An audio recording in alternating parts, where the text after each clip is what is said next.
Nafta per 7 dienas atpigo 10%, federalinis rezervas pirmą kartą per metus pasuko kalbą nuo palūkanų mažinimo prie galimo jų kelimo. Šiame video perėmėsime praeitos savaitės naujienos, kodėl krito nafta, ką iš tiesų pasakė Amerikos centrinis bankas ir kurios akcijos judėjo labiausiai, ir pažiūrėję iki galo išsinešti aiškesnį paveikslą, kas ir kaip gali paveikti jūsų investicijas.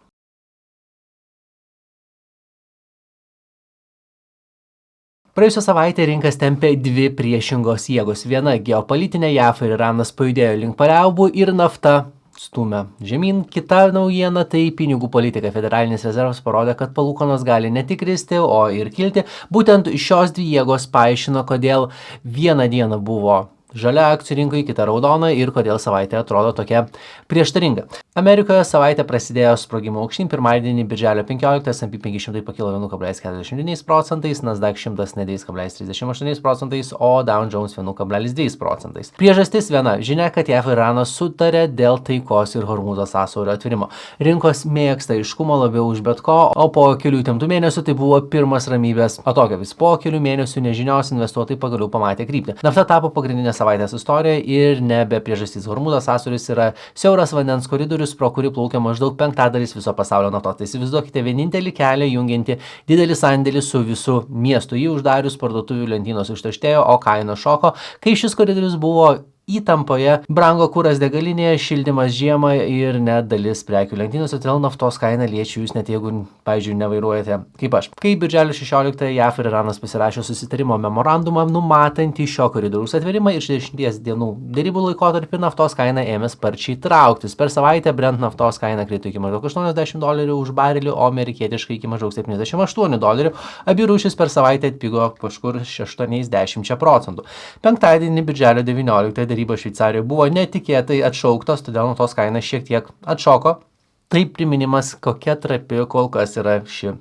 Tai ką, štai dėl rinkos taip jautriai gaudo kiekvieną žinią iš derybų stalo. Vienas pranešimas gali apsukti visos dienos kryptį. Bet jeigu manote, kad nafta buvo didžiausia savaitės naujiena, palaukite, nes trečiadienį viską apvertė kita institucija. Trečiadienį visą dėmesį prie savęs prikaustė federalinis rezervas. Birželio 17 Amerikos centrinis bankas paliko palūkanas ties 3,5–3,75% intervale ir tai nieko nenustebino. Nustebino kas kita, vadinamasis taškų grafikas, kuriame kiekvienas banko vadovas pažymi, kur jo manimų palūkanos turėtų būti metų pabaigoje. Ne vadovas, o valdybos narys. Dar kovo šis grafikas atrodė, tarytum palūkanos bus mažinamos, o birželį mediana pakilo iki 3,8%. Tai aiškus posūkis nuo mažinimo link kelimo. 9 iš 18 Fedo narių dabar prognozuoja bent vieną palūkanų kelimą iki 26 pabaigos, o 6 iš jų negi 2 kelimus. Tai buvo pirmasis posėdis, kuriam vadovavo naujasis Fed pirmininkas Kevinas Warshas. Kodėl tai galėtų būti svarbu jums, jeigu, pavyzdžiui, dar net neturite nei vienos akcijos ar tik planuojate investuoti? Palūkanos tai pinigų kaina. Įsivaizduokite palūkanas kaip vandens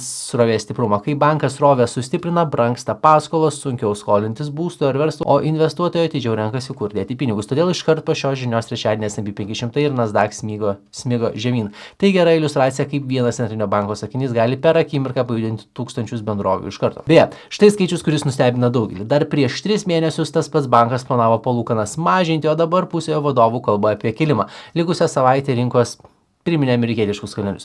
Antradienį birželio 16 Dow Jones pasiekė istorinę aukštumą, pakilęs 0,74%, bet technologijų akcijos traukėsi. Nasdaq krito 0,81%, smulkesnių bendrovių Russell 2000 indeksas 0,63%. Ta pačią dieną Japonijos centrinis bankas pakėlė palūkanas iki aukščiausio lygio per dešimtmečius, o JAV būsto statybų pradžia gegužę netikėtai smuko 15,4%.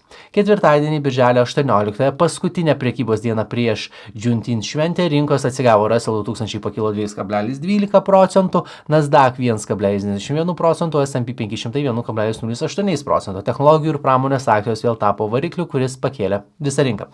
Po visų šių bangų išiškėjo aiškus savaitės nugalėtojai ir pralaimėtojai. Stipriausiai kilo lustų ir pramonės bendrovės. Technologijų sektorius vedė rinką aukštyn. Intel akcijos pasiekė daugiametę aukštumą po žinios apie galimą bendradarbiavimą su Apple lustų gamyboje, tuo tarpu informacinių technologijų paslaugų bendrovės pasuko priešingą kryptim.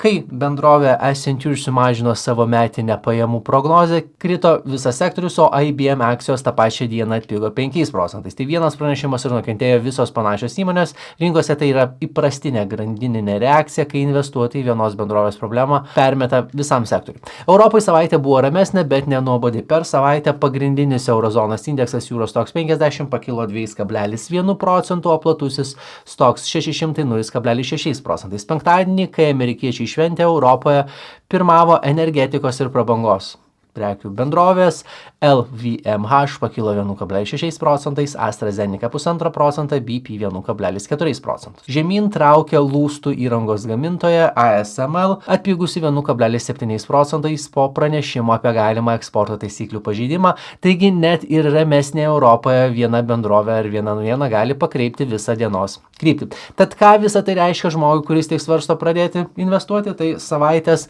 pamoka paprasta, vos per 7 dienas, 5 darbo dienas kryptis pasikeitė kelis kartus nuo euforijos dėl taikos iki nerimo dėl palūkanų ir tokios bangos rinkose yra norma, o ne išimtis. Būtent todėl ilgalaikiai investuotojai dažniausiai seka ne vienos dienos antraštės, o platesnį vaizdą, pavyzdžiui, plačius rinkos indeksus tokius kaip S&P 500 ir Eurostoxx 50, kurie vienu metu apima šimtus bendrovių ir išlygina pavienių dienų triukšmą ilgalaikiai perspektyvai. Kitaip tariant, kuo trumpesnis laikotarpis, tuo daugiau triukšmo, o kuo ilgesnis, tuo aiškesnė bendra kryptis. Tai buvo bendras savaitės vaizdas, bet po antraštėmis slypi ir konkretumas, kiek tiksliai analitikai vertina Nvidia, Intel ar IBM akcijas, kokios jų tiksliai kainos ir ką tai reiškia artimiesiems mėnesiams. Visą tai detaliai su skaičiais paremtoje savaitės analizėje, kurią rasite nukeliavę į member skiltį ar paspaudę nuorodas aprašyme. Pasimatome ten, sėkmingo investavimo ir pasimatom kitame video.